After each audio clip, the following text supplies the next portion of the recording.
Adorama TV presents Getting the Shot with Corey Rich.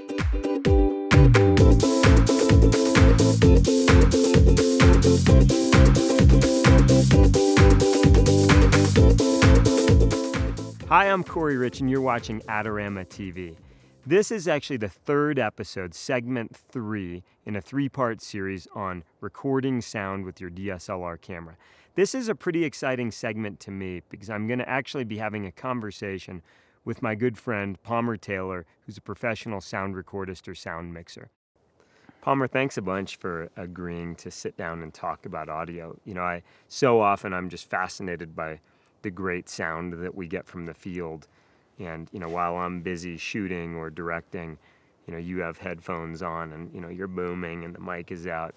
And this is a rare opportunity to actually get to talk about, what's going through your mind and the techniques and the tools that you're using.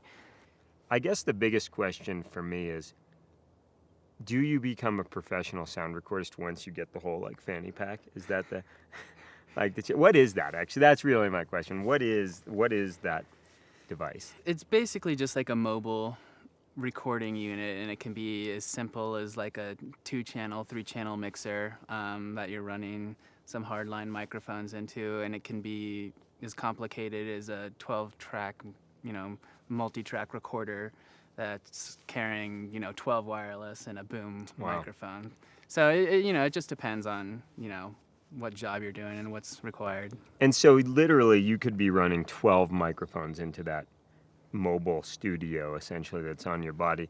And then what's happening? You're hearing all of those channels in your headset, or are you deciding which ones you turn on and off if you want to hone in on one particular mic? Most of the mixer recorders these days have options on, you can have a couple different presets on what you want to hear, and you can have the option of just honing in on just single channels if there's, something going on in one channel, or you think you hear a problem and you want to just hear that one microphone, you can kind of solo in on that one. But usually you're listening to the mix that you're either trying to get as good as possible that you're sending to camera, or is going to maybe eventually make it to TV, and you're kind of turning people up and down and doing that type of thing. Got it.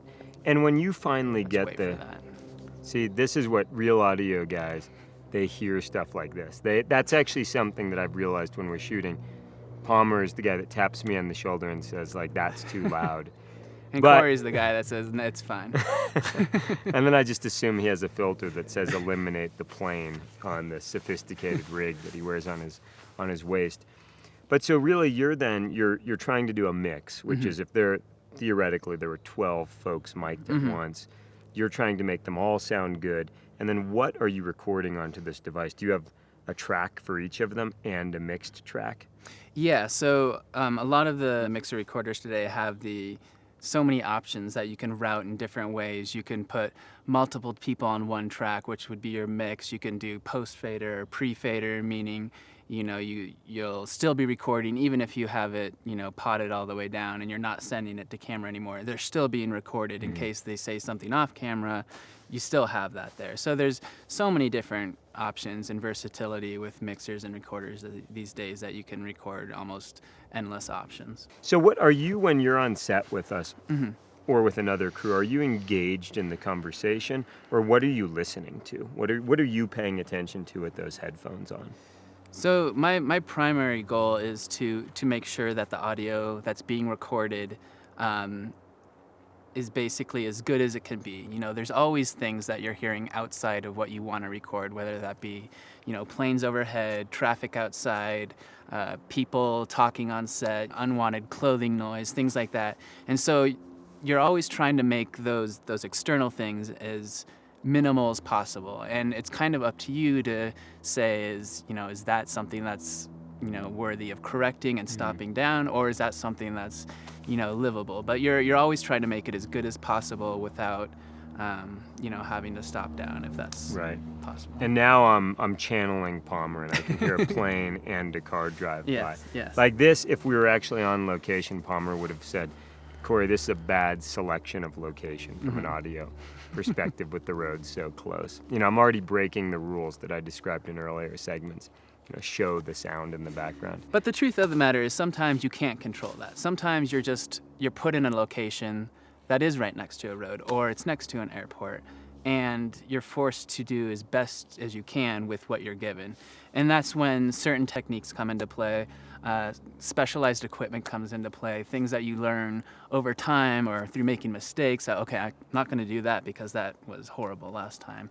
And you learn from that, like how can you make this, the best it can possibly be with what you're given. What is, one of the issues that I seem to have if I'm the one-man band or we don't have a professional with us, it's when the wind is kind of high speed enough, when there's enough wind mass in the air, wind is moving quickly enough and it's loud enough, it's just so hard to solve that problem and record high quality sound given the toolkit that I've described in episode 1 and episode 2. What do you do as a professional? I always see you pull out some kind of, out of the other toolbox, the kind of the expert's toolbox. What do you use? There's a range of things. Like if you're indoors, you don't really need a lot of wind protection, obviously. But then once you get outdoors, there's everything from, little small furries that you can put on the end of microphones that cut down wind, and you can go all the way up to Blimp systems that, cover the whole microphone, and then you can even put a furry over that too, and that'll dramatically cut down a lot of wind noise. It does sometimes. I even remember you mentioning once that, the wind protection that I was using on, one of the microphones cut down the wind so much that it actually made like what we were doing seem not that bad. But when in reality, it was so windy out there that it was really hard to work, right. But it actually sounded almost like it wasn't that windy. Right. I always see you booming. What does that mean? What is booming, and sort of what are you pointing the microphone at? So, like you said in earlier segments, the point of booming is basically to get the microphone away from your camera source and close to the action of what you're shooting as possible. So a lot of times when you're shooting long lens or something like that, you're zoomed way in on a subject, but you're actually far away from that person. And so to have a microphone on the camera wouldn't really correspond to what you're seeing. What you're hearing would sound like you're far away, although you're actually up close. And so when you have somebody like running audio separately and they have a boom mic, they're able to get right up close there and get the microphone right out of shot, but still be close enough to actually seem like you're there with the lens shot itself. I notice when we're on production, you're using a Timecode Slate. Mm-hmm. Maybe just explain so that everyone gets a general idea. What is that? What is the benefit of using a Timecode Slate? So a Timecode Slate's basically just an extra layer of syncing for the cameras. And so some cameras have a timecode input on them where you can actually feed in timecode to the camera. And so the clapping part of the slate is basically identical to clapping your hands. It's just an audio way of marking an audio file with a video file. The timecode aspect of that is just another layer. It's just another way to have everything be on the same clock, if you will, and have exactly the same clock reference. What if you were to give us some tips? Sort of is there anything else that you would leave us with? And this could apply to the individual that is the one-man band, or they're forced into a situation where their assistant is helping them. A takeaway that would be valuable for all of us. Some of the most valuable tips as far as audio goes are covering a lot of the things that you didn't, said in the earlier videos. Simple things like trying to get like a good location that doesn't have a lot of external audio that you don't want, like, highways or airplanes or things like that, air conditioning units, little things that you can eliminate like that will automatically set you way above, a lot of things out there. Other things like, getting the microphone source as close as possible to whatever you're shooting, whether that be a speaking person or on an interview or somebody, setting up gear or something like that. If you can get, the actual microphone closest to the source. Palmer, I'm super appreciative of you joining me today. First, capturing the sound in the first 2 segments, but also kind of opening up and sharing a bit with us what you do as a professional and how you think about the world from that perspective. So Black Dove Audio, that's your company. That is. So that everybody knows, I still get first priority on booking Palmer. Don't start booking all of his days and then we can't use him when we're traveling around the world. I'm Corey Rich. You're watching Adorama TV. Tons of free content just like this is published on a regular basis. If you haven't subscribed to our YouTube channel, please do, and we'll see you next time.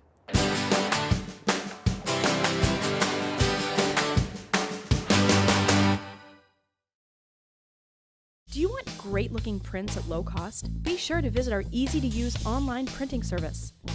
Adorama Pix has professionals who treat your images with the utmost care that you can count on. For a quick turnaround on photos, cards, or albums, use AdoramaPix.com.